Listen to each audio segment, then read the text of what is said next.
So, fearing this story is sounding 100% like coke ravings, Korean Britney Spears brings back the dramatic tone. Just try to listen to this with any hint of seriousness. 1,000 Knopfs is about a rare Knopf who comes once in a generation of a Knopf, who is called the Madam Knopf. A Scrunt will do anything to kill a Madam Knopf, even forget his fears of the Tatutic. But it is the Madam Knopf herself. Will she know that she's a Madam Knopf? Okay, I'm sure Shyamalan is hearing this really intense, dramatic story, but to the rest of the world, all we can hear is 1,000 Knopfs, a rare Knopf, the Madam Knopf. Kill a Madam Knopf, the Madam Knopf herself. Will she know that she's a Madam Knopf? Once in a generation of a Knopf. I would give anything if the twist to this movie was that the entire time it was Pinky and the Brain trying to take over the world. Literally, every single problem would be fixed if they just do that twist. It's a Warner Brothers movie, make it happen! Speaking of which, the master writer himself is told that his writing is going to change the world and give inspiration, I shit you not here, to the future president. This boy will become leader of this country and begin a movement of great change. But also, gets even better, his ideas will be so dangerous that someone will eventually take his life because of them. And yet, he still chooses to write the story, sacrificing himself not only for his art, but for the world. Wow. Is it windy on that egotistical high horse that you built for yourself? I mean, Christ, you can see his boner growing with every praising word. He will speak of you and your words. Your book will be the seeds of many of his great thoughts. It will be the seeds of change. Ooh, now that's a messy story.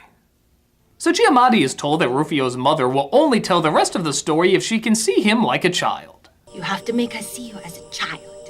Innocent. So, I can't even. Just watch.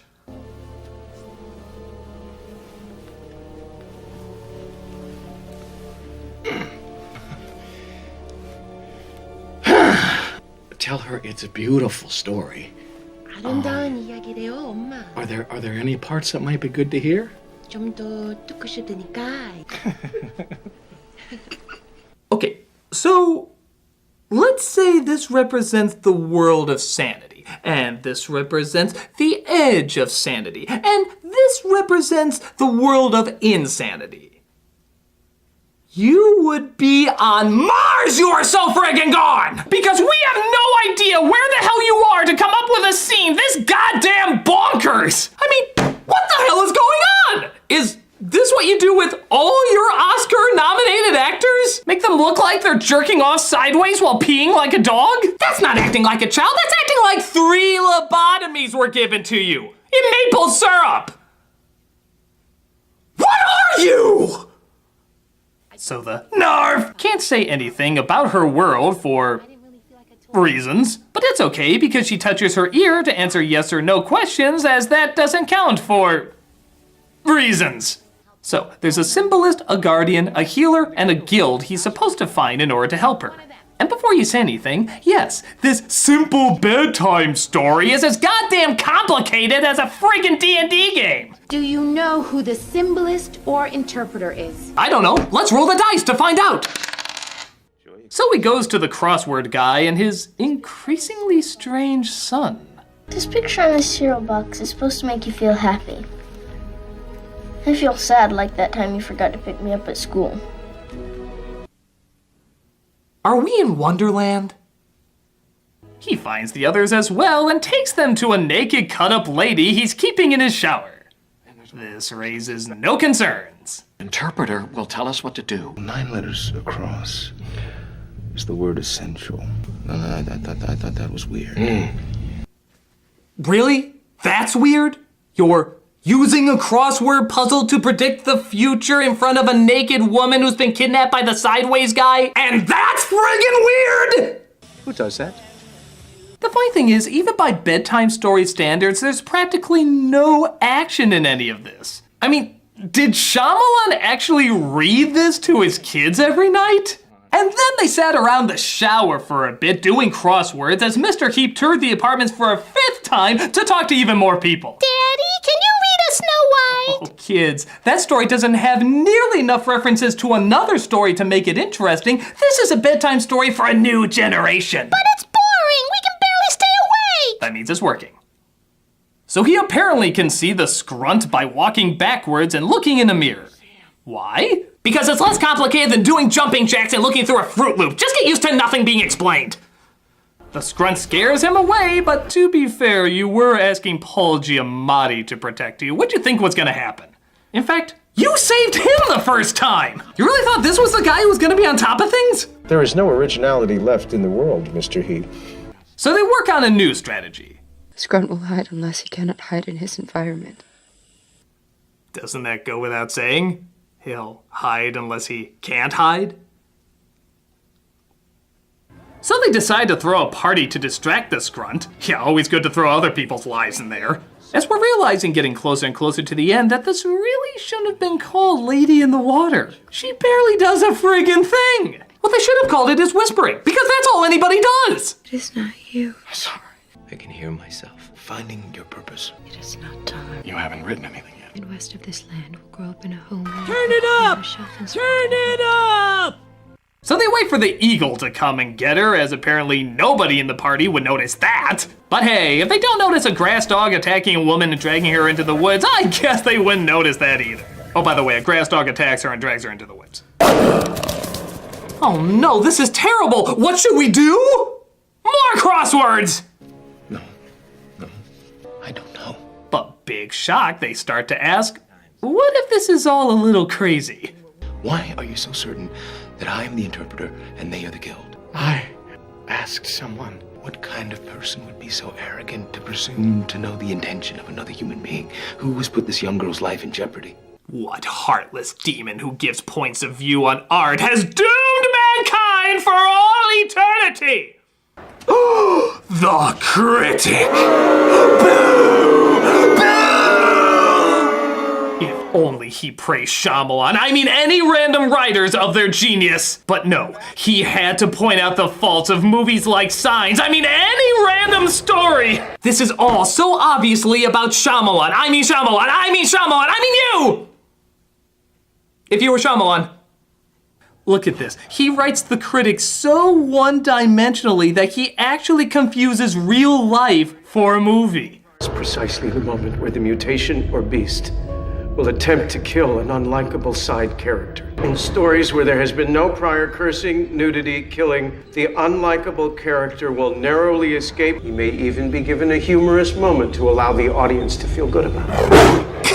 I'm sorry. This is really hard. It's really hard for me to get through this. Because that's all they are. That's all critics are. It's literally just, my life is a movie. Everything is connected to movie. I am robot. I judge and hate everything. There is no personal vendetta going on at all. It is about you, the personal artist at home. It is not about one individual person who probably is in this film somewhere. I mean, I can't see him at all. It's just too subtle, but maybe he's in the movie.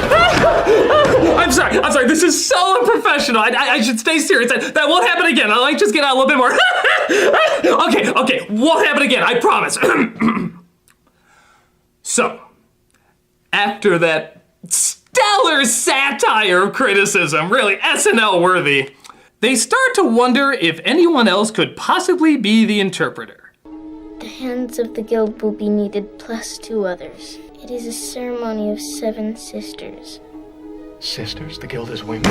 You will need a man who has no secrets, and one whose opinion is highly respected as witnesses. Touched together with their hearts as one, to bring strength to the moment. Nice choice. You will need a man who has no secrets, and one whose opinion is highly respected as witnesses.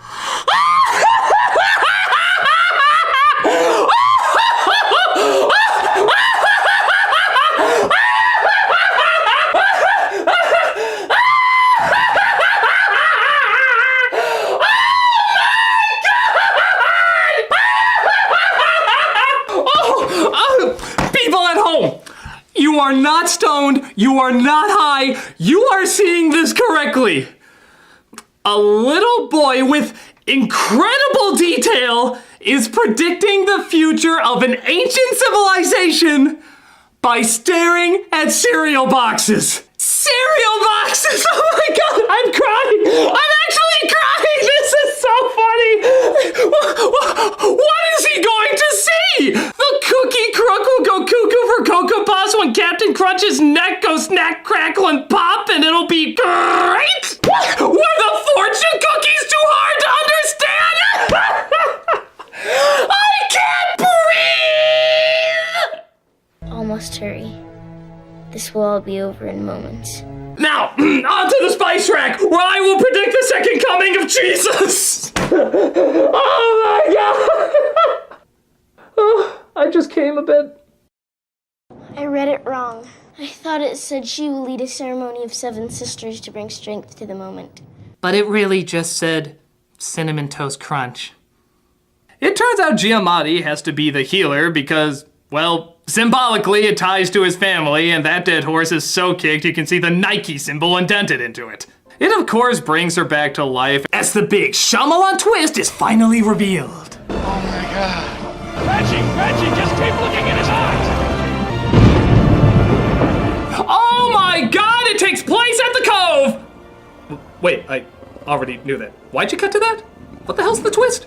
He's the guardian. Reggie's the Guardian? Wow, I didn't know Cliff Notes could serve as twists now. I mean, ooh, you really got me. I have to look at the movie a whole different way now. And then apparently, these things come out. I am Groot. Your ass is grass. The Eagles are coming! The Eagles are coming! And no kidding, that's the ending. Yeah, the eagle picks her up, and it just stops.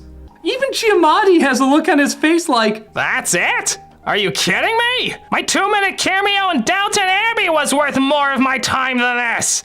People, I know the happening is fun, but where else can you see a narf outrunning a scrunt with Paul Giamatti waving his leg and touching himself in front of 2 women helped by a guy who can predict the future through crosswords, who gave birth to a prophet who can read mythologies that are part of a complete breakfast, with a critic who dares call this all insane portrayed as the bad guy, with tree hulks beating up grass stains with teeth while a giant eagle picks up a whispering tart whose only job was to tell a person to write a book, and the twist centers around a guy we saw only for 2 minutes in the opening. How can this not be a masterpiece of madness? Complete and total entertaining madness. So, to show my appreciation for this incredible experience, I am finally gonna give Shyamalan exactly what he wants. You summoned. Sit down, Shyamalan. All right.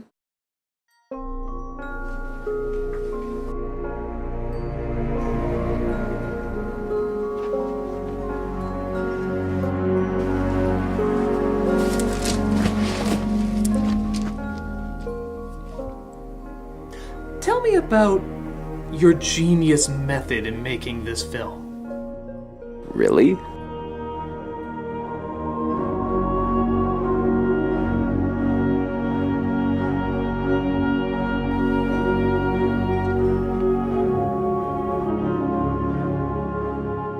Well, I was trying to get across how creative artists are always kept down by cynicism. Ah, so the woman's story actually represents the artist's story. Yeah, I never knew if I made that clear enough. And am I correct in thinking that the character of the critic is a subtle jab to people who don't understand your work? Exactly. You don't think that came off too strong, do you? Of course not. I thought it was downplayed, actually. So I wanted to get across that all the people in the world who criticize, they're the real death of dreams. And how did you come up with those incredible names? It sounds like it came from a language that's existed for years. That was my intention!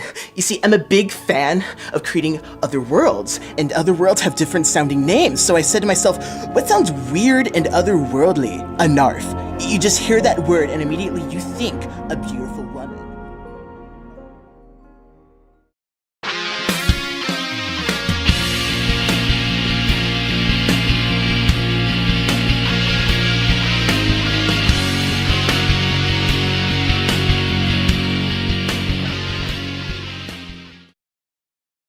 Enough!